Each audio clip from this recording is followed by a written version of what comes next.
What if the clock was ticking and you had only a handful of minutes to avert a catastrophe? This isn't a scene from a Hollywood blockbuster, but the stark reality we face with climate change. The urgency of the situation is no longer a matter of debate. It's a race against time that we're collectively running. Imagine a gathering of the world's most influential leaders, climate activists, and business moguls. They are convening in the United Arab Emirates for a conference that could shape the future of our planet. This isn't just any conference. It's the 28th session of the Conference of the Parties, or COP28, a crucial event in the global response to climate change.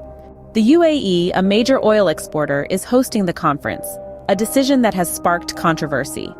The man at the helm of this year's summit is Sultan Al Jaber, head of the state oil giant Abu Dhabi National Oil Company.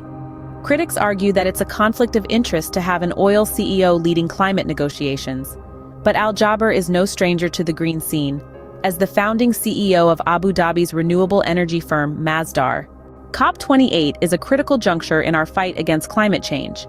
The world is not currently on track to meet the Paris Agreement's goal of limiting global warming to 1.5 degrees Celsius by 2030.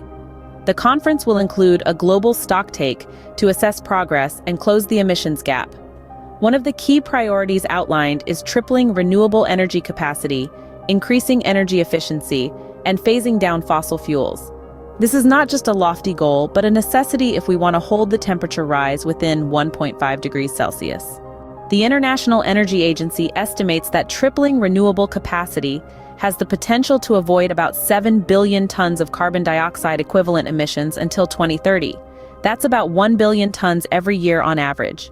To put it in perspective, all current climate actions are expected to result in a net reduction of just 1 billion tons of emissions in 2030 from the 2019 levels. The conference has also seen progress in establishing rules for a loss and damage fund, with the World Bank temporarily running the fund and contributions being voluntary. However, the fund does not have an overarching financial goal, and the costs of loss and damage could reach between $150 billion to $300 billion by 2030. In summary, the COP28 conference is a pivotal moment in our global response to climate change.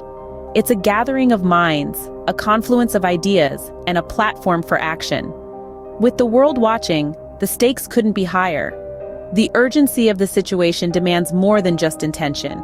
It requires commitment, action, and the audacity to envision a future where we not only survive but thrive. The clock is ticking, and the world is watching.